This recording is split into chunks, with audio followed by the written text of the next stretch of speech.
Do so much for the Chicago Cubs. Swinging a fly ball, well hit left center. That one way back there. That one is gone. He just reached out and poked it. And the Cubs are done.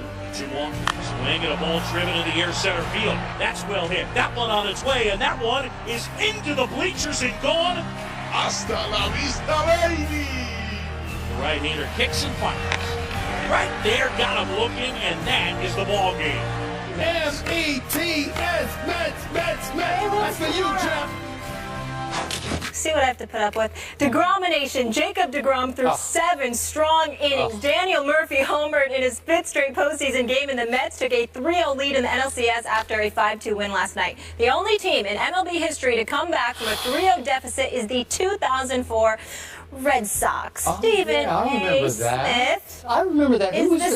Wait, they came back on the Yankees? Was that right? Yeah, they did. Okay, go ahead. That might be the worst. Yeah, that might be my worst moment I would imagine. in sports ever. Yeah. Really? Ever. It broke my heart. Okay. I was depressed for weeks after that. I really, really was. But let me say this. You don't need to ask the question. We all know what the obvious question is. Is the series over? Is the series over? Of course it's over. The Cubs are about to get swept. Now, I do understand. I told you this yesterday. Now, I understand that listen, they got a shot against Mats because of the quadruple boys with Mats. Obviously, he's not DeGrom, he's not Syndergaard, he's not Harvey, but he's pretty damn good. I think he can shut it out. I think that the Cubs' last chance was last night. It was windy, it was raining, it was cold. Obviously, they didn't have Arrieta. Well, they didn't have Arrieta pitching for them, even though he got smacked around a little bit by the New York Mets. In the end, you have to concede, Skip Bayless, that the New York Mets just happen to be a very good basketball, football, or baseball team right now. I'm saying basketball, football, baseball. Okay, we covered it all. Here's the deal: pitching wins championships in baseball. In the regular season, you need the hitting. Of course, you needed the hitting last night. It was nice to see David Wright get the double. It was nice to see Cespedes do what he did. Daniel Murphy is playing like a flat-out stud. But that's not why I picked the Mets. I picked the Mets to win this series because I knew that the Cubs coming into this postseason pretty much had Arrieta and nothing else. If this was the best of 3 and he was able to pitch game 1, that would have been maybe different. He was able to, but he didn't. But the bottom line is this. You've got, listen, it's over. I believe it's going to be a sweep. Is it possible the Cubs might win tonight? Sure. But chances are they're going to, no, not at all. Chances are they're going to be demoralized. It's over. Chicago had their nice little run. It was nice to see the fans. They have something to cheer about when it came to the Cubs. Theo Epstein, Joe Madden, you've got a bright future ahead of you if you're a Chicago Cubs fan because of these guys. But the problem that you have is that the Mets are going to be waiting. They don't have an ace. They've got 3 legitimate aces in their rotation, and Mats is a great number 2 or 3. So I'm just looking at, or 4. Yeah. So I'm essentially just looking at it and I'm saying you have no chance whatsoever. It was beautiful to watch. I appreciate you jumping on the parade, putting on your Cubs pom-poms. I love the Cubs. It will come to a screeching halt officially. The Cubs are about to get swept. The New York Mets will be going to the World Series. And I say the Cubs have yet another New York team right where they want it. Oh, really? Down 0-3 with a chance to make history. How could it be better written than this? This is perfect. And yet, I've got to ask you. You don't even believe that. I do believe it because what I got to question you about, Mr. Baseball expert that you suddenly are. Yeah, between Jeff and my dad, I'm good. I'm good. What is completely shameful to me is I've known a whole lot of New York Yankee fans in my time, and all of those self-respecting Yankee fans, there is no way they could even utter the name Mets on national TV. Yeah. They just couldn't even speak it. And you are cheerleading for the Mets. May I answer that for you? May I answer that for you? Wow. Cool out, Miss Connecticut. With no team. Chill out, relax, wait. Here's the deal. It's really, really nice that you would bring that up, Skip Bayless, because most fans are not as forward-thinking as I am. They are caught up in the moment, and they're very frustrated. I must admit, it was nauseating to see Alex Rodriguez smiling ear to ear after the way he performed in yet another postseason, breaking the screen, throwing a football at Jay Glazer. That's about how he threw in the field during the season, especially the postseason, but that's another subject for a different matter. And I love me some Mark Teixeira. It was great seeing him here with Mike and Mike, but But damn it, I'm tired of seeing him smiling in the postseason when he's always hurt when we need him most. And I love Mark Teixeira, but damn it, I needed you out in the field. Having said all of that, let me say this. I am a forward thinker. And to the Yankee fans out there, I am one of you. I'm diehard. I have not betrayed. Daddy, I have not betrayed you. I am still diehard Yankees. Here's the deal. What is the ultimate source of inspiration for the New York Yankees? If you have a scintilla of Steinbrenner, meaning George Steinbrenner, the late George Steinbrenner, the former owner for the New York Yankees, God rest that wonderful man's soul. Here is the deal. What is the ultimate source of motivation?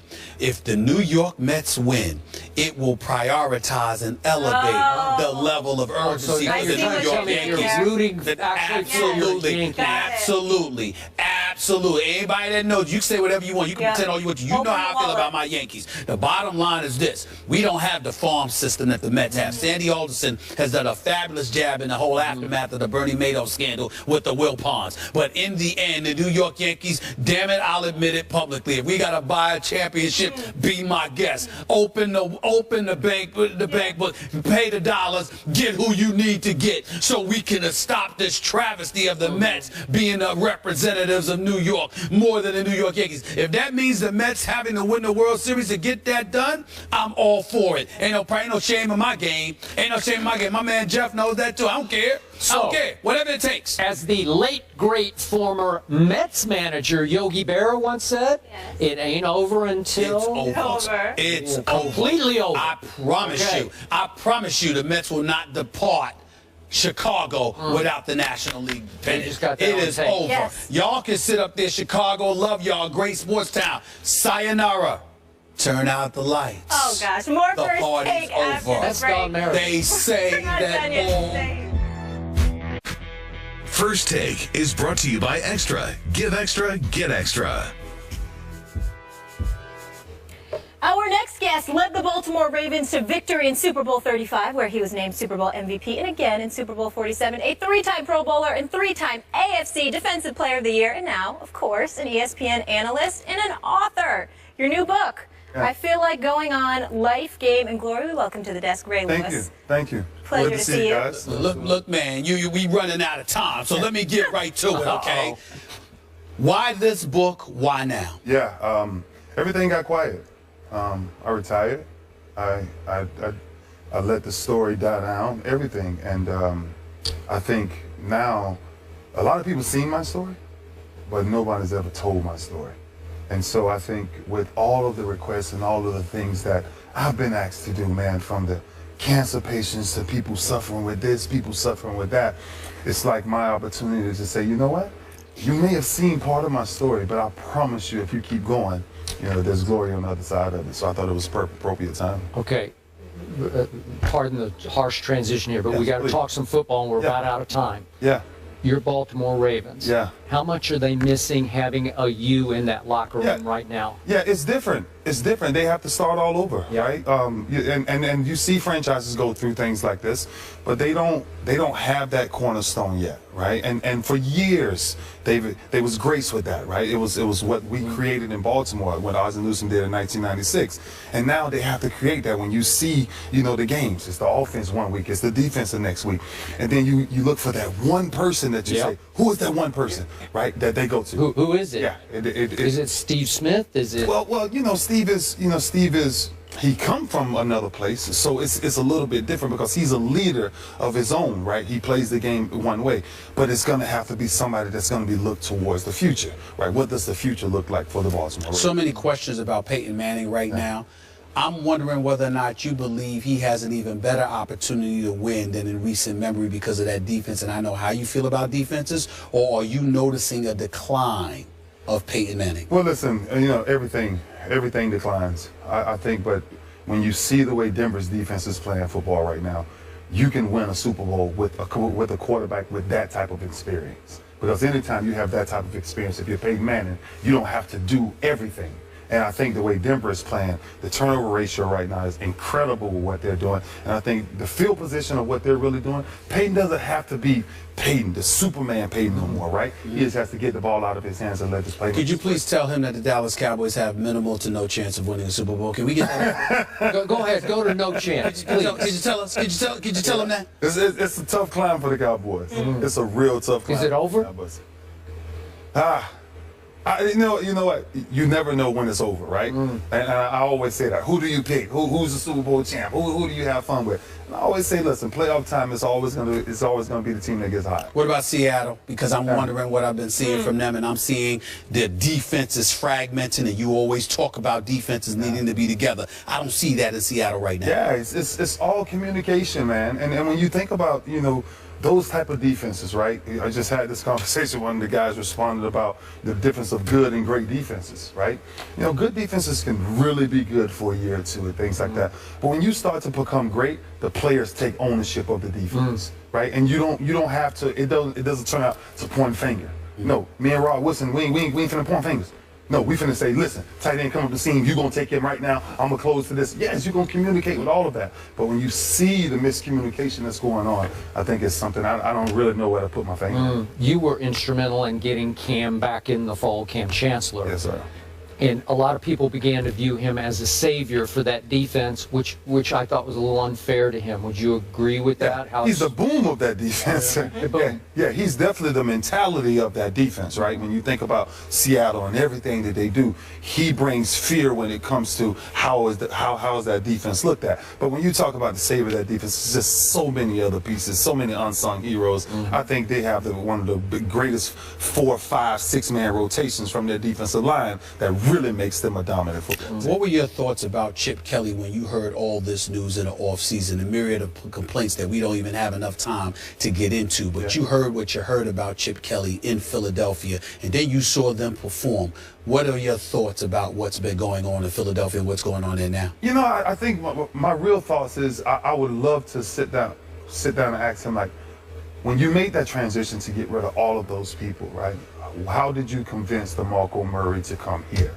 How did you convince someone to go from that style of running north and south to now east and west? Because I think Philly doesn't move without DeMarco Murray.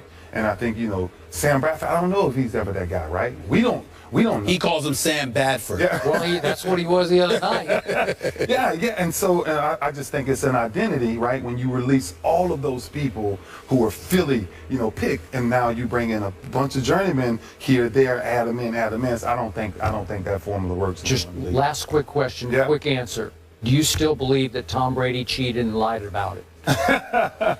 I tell you what I do believe is I believe that there's certain things that New England, no matter what they do, they will never be able to get over. Because it's factual enough, right? You're going back in the past. all the way back, all the way back, and the history of who we are, right, as players, coming all the way. Tuck Rule, Spygate, all of it, and that's forever throughout his career. He can say what he wants to say. They can say what they want to say, but he will always follow them. Okay. 13-time Pro Bowler. When you have as many accolades as you do, it's hard to mess him up. I apologize. Yeah. The beauty of it too is that this is my brother right here, so it's good to see him. And as big as he is, it's nice to know he never want to hit me. He want to protect me. Ray, thank you so much. This is in stores now. You can pick it up. I feel like going on. I can't wait to read it. Appreciate you. Absolutely. Have a fun day here. Yes, all right. ma'am. We'll see you.